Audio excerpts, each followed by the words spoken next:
Cameron, thank you for joining us for another segment of Cameron with Authors Inside. My name is Emmanuel. Today I have a guest that I seen him put in the work. I seen his change, and like I say, it was a pleasure just to see his change. But before we get started and let him introduce himself, if you like the content talking about, hit the like button and subscribe so you can receive notification when we put on a new episode. Um, so let's just get started. Can you introduce yourself to our viewers, please? Hi, yes, my name is Brian Webb, and I spent roughly about 9.5 years in a CDCR correctional institution on a life sentence for gross vehicular manslaughter. How long you been out of prison? I've been out roughly, I believe, a little less, like 3 years, around the 3 year mark. Okay. So can you share with us what was your thoughts and feelings each day while you were incarcerated? In the beginning, like I didn't really know what to feel. I was pretty much shocked, being pretty much in the direction of a life sentence, just the word life in general, just like would just put me in a state of shock to the point where I couldn't even like really fathom what was going on around me, like pretty much like cobwebs in my brain, going to court was like kind of like a walking ghost, like I didn't know what to expect. I didn't know what to think. Um, you know, uh, it was just kind of hard on the adjustment, tip. I mean, I'd done like, jail time to the extent of maybe like 60 days for, vehicle, DUI situations for the most part. But, once I got into the motion, and once I kind of got, you know, pretty much the understanding that, my life was over from the perspective that I had, it was just grind time. At that point, in the beginning, you're in the institution, you're living under the institution rules, you're living under the race rules and the conduct rules, and you're learning the do's and don'ts. You're pretty much getting more of an understanding of like what your life is going to be for the next, remaining years to come. So it was pretty intimidating, especially for me because it was wild from the start, but it got easier for me towards the end. Okay. How did your time in prison impact your outlook on life? That's a great question. Basically, before incarceration, I was very irresponsible. I didn't have any direction. I didn't have any I didn't have any respect for law. I didn't have any respect for myself. I didn't have any respect for family. The way that I lived, my self perception was that I was doing the best that I could. You know, I was a good dad. I was a good husband. I was a good family member, and so forth. But I had a habitual drinking problem. I had undissolved issues that pretty much put me on the path of like destruction where alcohol, and drugs were concerned. So my outlet and my release was alcohol and drugs. So the people around me, that's what they got. They didn't get Brian on the norm. They got Brian on alcohol and drugs. So with being in the life of addiction and being in the life of alcoholism, you live a very distorted life. You live a very like delusional life. You think you're okay, but you're not. The people around you are looking at you like you're a slouch, but you think you're great. So my life at that time was so chaotic and dysfunctional, that I basically just thought, and acted how I wanted to act. I didn't have respect for Yeah. nobody. Yeah. So, Brian, can you tell our viewers what motivated you to change? What motivated me to change was my initial life crime in general. Mhm. It was a very selfish and a very senseless act of carelessness, of getting behind the wheel and drunk driving, which I had done numerous times before. Um, I'd say for the most part that when you see people in the courtroom and you know that you've devastated and destroyed their life, that's impactful. and though you're still like self-preservation, you're trying to pretty much preserve your freedom, but at the same time, you're trying to preserve like your life, and you're thinking, kind of selfishly in the beginning about like, hey, like what about me, or what's going to happen to me. I Yeah. started diverting from that. I started thinking more about the other people. I started thinking less of myself and more for them, because there came a time when I was in my cell, and I'll never forget it, where I was talking to a clergy at a visit, and he sat back and he said, "Do you really think it's appropriate for you to care about yourself right now?" And I said, "Well, what do you mean?" He goes, "Well, because you live such a selfish life, and you live, such a destructive life. You didn't bear any fruit, so maybe God's calling you now to take accountability for your actions. Don't worry about what happens to you, and do what's right for the people that you cause harm to." And I said, "Well, what do you mean?" And he goes, "Well, it means that whatever they throw at you, you accept it. You take responsibility for it, even if it's the most, horrific like sentence that you can imagine. You take it, because that's the where God comes in. That's where, if you trust God with your life in that manner, he can move mountains and he can work to your favor. But if you hinder God's work by wanting to do and wanting to gain what you want to gain, and not thinking about, the victim's family, then how you're going to allow God to work, but most importantly, how you're going to change your perspective, which is going to make you a better person. So when they offered me what they offered me 14 years, 85%, or I could take a life sentence, which would give me a possibility of parole, but not a guaranteed opportunity of parole. So when I went back to my cell, I said, you know what? I destroyed my family, but most importantly, I destroyed somebody else's family. You know what? I'm going to do what's going to be sufficient and just for them, so when it hits the papers and stuff, that they can know that I took full responsibility for my actions and I wasn't thinking about myself. And that's what I did. So I pretty much outright took a life sentence over straight time in order to pretty much be accountable and responsible for my actions. Man, yeah, that's deep, man. I commend you for that too, Will, man, for having empathy and thinking about the others. That's good stuff. Hey, what in your experience, in your journey, what would you say was the most traumatic thing that you witnessed when you're incarcerated? Most traumatic thing I witnessed, well, there were several, because as my time started, I had performed a couple of 2-on-1s, which was expected, from my race, as far as the, earn merit and rank and, status, on the yard. Mhm. So it elevated my points, and it put me on a maximum security 180-degree yard, which is a shoe kickout yard. So I was in Kern Valley State Prison for roughly about 2.5 years on a 180 yard on my manslaughter charge. So I've seen like a lot. I've seen like a lot of brutality, a lot of on yard murders. Like right in front of me, where like the COs didn't even, they pretty much would stand behind the fences, why we were pretty much in, the war zone, so to speak.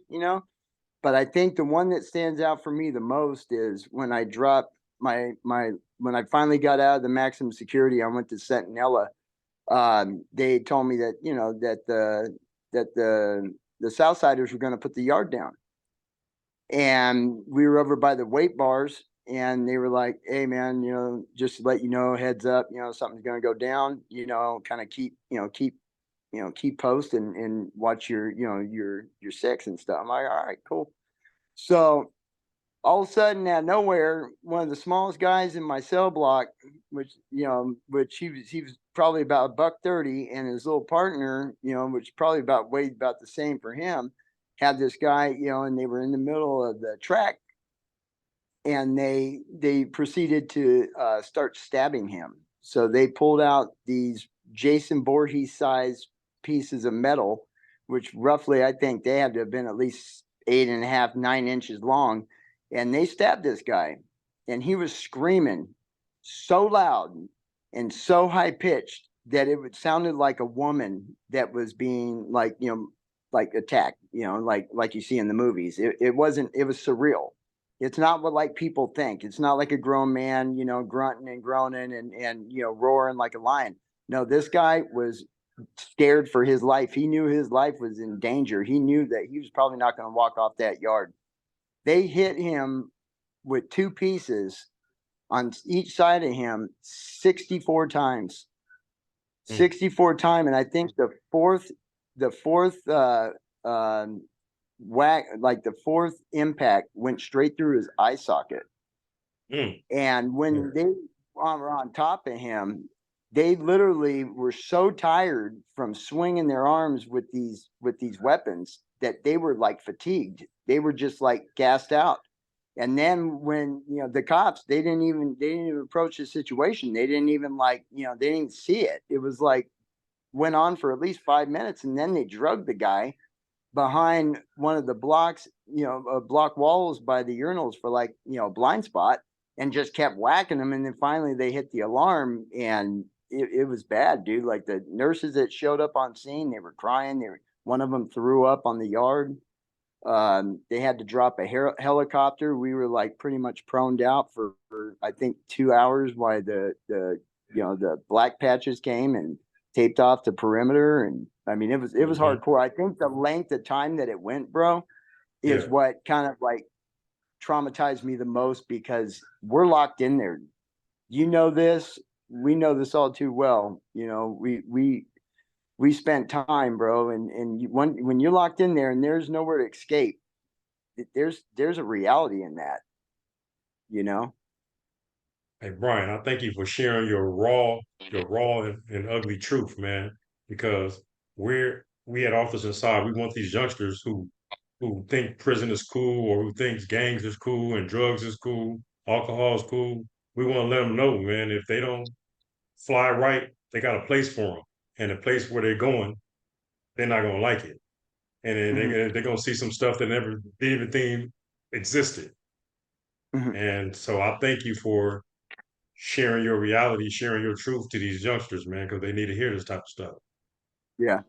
Yeah, they do. I mean, it's more detrimental now than it ever was, because in society, they're pretty much epitomizing like, prison, jails as something cool, as something of status and merit, until you get behind the walls and you see that no, it's not cool. It's life altering, it's life changing, and it's not a rap video, and it's not a prison movie, it's reality. And we know what it's like to be in these chow halls and eating the worst of the worst food, being around the worst of the worst individuals. There's good, there's bad. You don't pick and choose who you hit a prison yard with. The Definitely. CDCR, they do that for us. Hmm. So it's all on who you gravitate towards, and it's all on how you do your time. Like for me, in the beginning, I had no choice, because my race said I have no choice in who I'm able to, be around, and who I'm able to associate with, who I can share food with, who I can't share food with, who I can associate with on the yard, what's cool, what's not, you know, the race diversions, I mean, people think they got it hard out here. I mean, it's even worse in there, if it's go time, you can find yourself beating up your best buddy that's just another race, just for the sake of somebody didn't act accordingly on the yard, or somebody made a faulty drug deal. So we're at the mercy of what other people do with their time. And I think that's what's most important people need to know, is that you're not in charge of your time when you're in prison. You're not in charge of anything. Your superiors, your higher ups in your race, and not only your race, but the COs in question, those are the people that are in charge of your time. You're basically a pawn on a chessboard, just hoping that the chessboard don't get thrown off the table. You know what I Yeah, mean? And I think yeah. that's what's the most important, because people think, I'm going to run my own program. I'm going to do this. I'm going to do that. No, you're not, Junior. You're not going to do anything like that, because you know what? Not only do they got a place for you, but they got a job for you as well. Definitely. Look, Brian, based on your experience, and since we're talking about average youth, what do you think is the most critical factor in helping these average youth to avoid a life of crime or avoid coming to prison? Well, I think education, like I mean, I know, your cause. I know what, you've been doing, with your freedom. And, I mean, even like what we're doing right here, I mean, this is a start, right? But, Yeah. since I've known you from the beginning, you've led change, Mm, like mm, you are like an open vessel of information. Like yeah, I've seen you through your journey, and I've seen what you stand for. I see what you do, and that's a start. You have to be a yeah, good example. But at the same yeah. time, you can't sugarcoat stuff with these kids, because these kids ain't like the kids of the 90s or the 80s or the 70s. These kids are rough. They're rugged. They're raw, man. Like Yeah. they want to pack knives at like 7 years old and go to school, like flashing, like, they're like hard to the yard. So I think the best way to get across to them is to pretty much be raw and candid, and allow them to know, like, hey, check it out. If you are going to act like this, and you're going to, have, if you're going to act like this, and you're going to lead this kind of lifestyle, if you're gonna like idolize this kind of lifestyle, this is where it's going to take you. But when it takes you there, be ready for it, because youth authority, oh my God, some of youth authorities are worse than state prisons. Little kids, they ain't playing. They got their own rules and regulations, and they're pretty hard with it. You know, so I think basically information, curriculum, literature, but being hands-on with them as well. Being somewhat of a mentor, but not being a pushover. Like you got to be live and direct. Like I had a situation occur recently where I have one of my own family members that is kind of going astray, and kind of like wanting to do what he wants to do when he wants to do it. You know, and I mean, you're talking about somebody that's like 12 years old and wanting to be about like the thug life, wanting to be about, doing what he wants when he wants, and no direction, or no consequences, right? So as of recently, probably roughly about a month ago, I said, you know what? You want to be a little man? I'm going to talk to you like a little man. You want to be a thug? I'm going to talk to you like a thug. But let me explain to you something. I just got out of prison not too long ago on a life sentence. Now let that resonate for a minute. A life sentence. Okay. I was on a maximum security prison yard. I hit the Chino reception. I put in my work. I did what I had to do. Okay. I said, do you think that was comfortable? It was anything but. It was 24/7, 365 of uncertainty and fear that you cannot show. I said, you, on the other hand, you have freedom. You have the ability to go to school. You have the ability to wear nice clothes, your own clothes, not somebody else's clothes. You have the ability to live life and go outside and play and have fun. But you don't want that. You want the thug life. So let me tell you what that looks like. That looks like prison. That looks like having a child way before your time. That looks like getting in trouble, in school, being arrested, being boycotted in your neighborhood, being boycotted with your neighbors because they don't want you around. Don't I forget said, death. Don't forget death.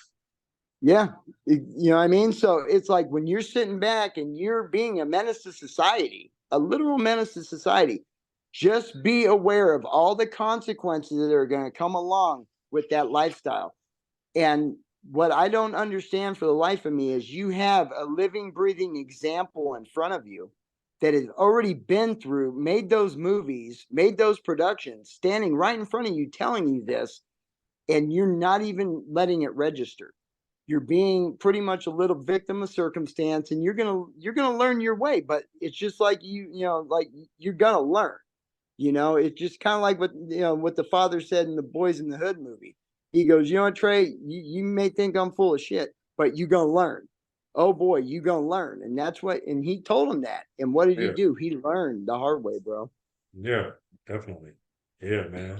Thank you, Brian. I appreciate for your raw and uncut truth, man.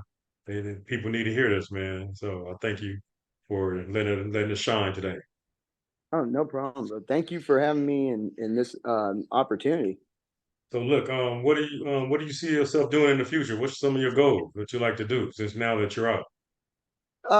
Well, since I've been out, it's kind of been like a rough start, like everything that I learn and we learn, sometime together in our groups and in our facilitations of groups and so forth is what to expect, the red flags, the triggers, the coping skills, all that we learn. And what I think I failed to understand is how quickly I was going to have to use those coping skills and how quickly I was going to be exposed to those red flags, right?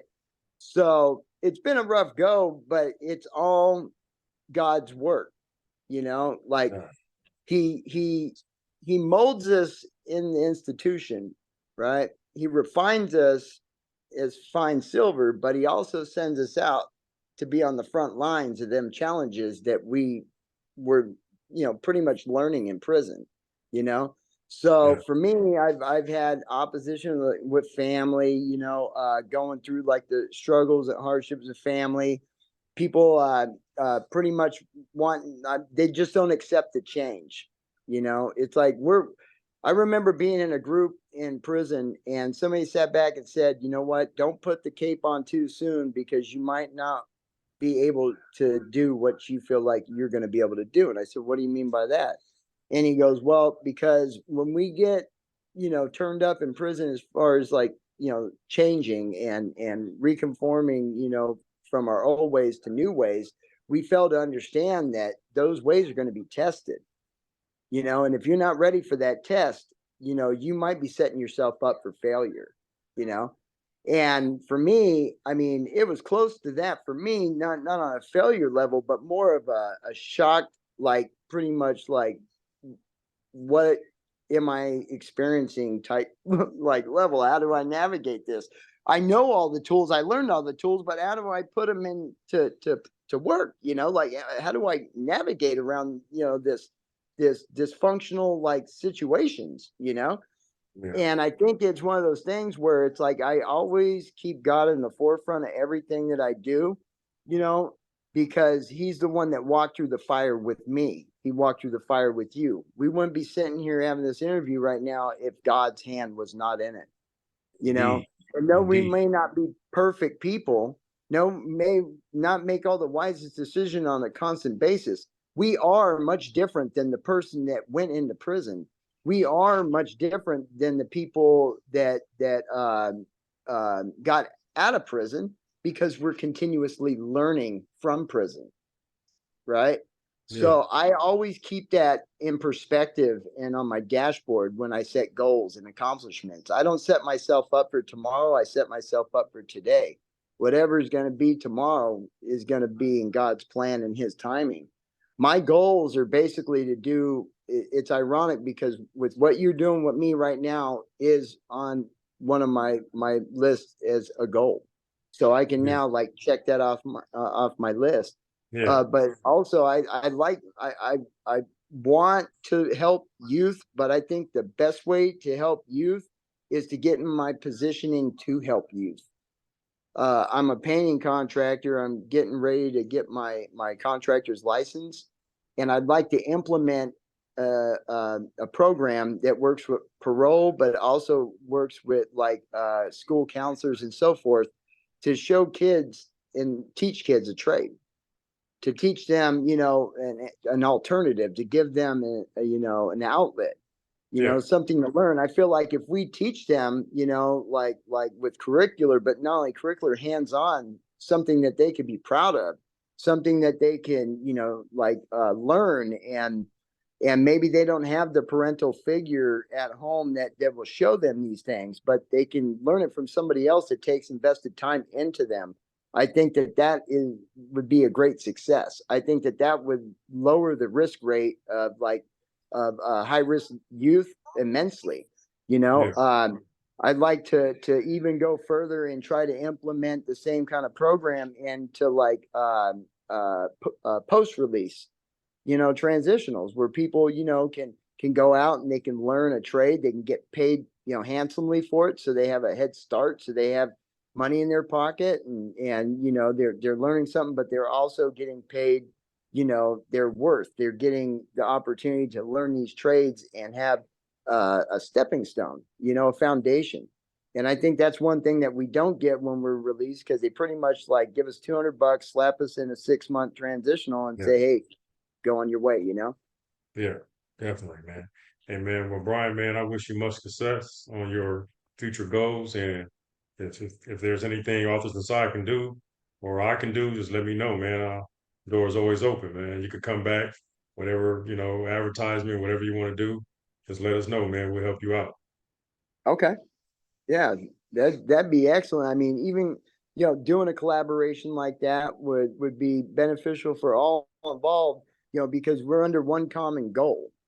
Our Yeah, common goal is to stay out of prison and help other people get out of prison and not ever see prison, you definitely, know? And I definitely. mean, from I think one of the most gratifying moments of my post release, right, was seeing gentlemen like yourself rolling up, glowing, big Yeah, smile, just like you got today, yeah, on definitely. fire, bro. Yeah, I mean, yeah, just so taking everything in, I mean, just yeah, like, wow, man, like I can't believe this is happening. yeah, I wish that for so many people. When I see, the gentleman on Facebook, when I see the gentleman on Instagram, and I see these faces, bro, that I was lined up in chow hall with. You know what I yeah, mean? Eating yeah, slop, remembering the mm, faces and the yeah, looks on their faces when we're getting yeah, that yard bird, and we're like, "Are you kidding me right now? So are we gonna live through this experience? Or are we getting salmonella and going to, yeah. going to Hey, medical? You know what I mean? God's goodness, man. That's all I have to say, man. His mercy and his goodness, man. Yeah, And I'm yeah, it thankful for is. it. So I'm proud of you, man. Thank you for joining us, man. And keep up the good work. And like I say, man, the door's always open. Thank you, bro. All right, man. You have a good night, man, and we'll see you again. All right, you as well, bro. Thank you so All right. much. All right. All right, Camera off. all right, bye.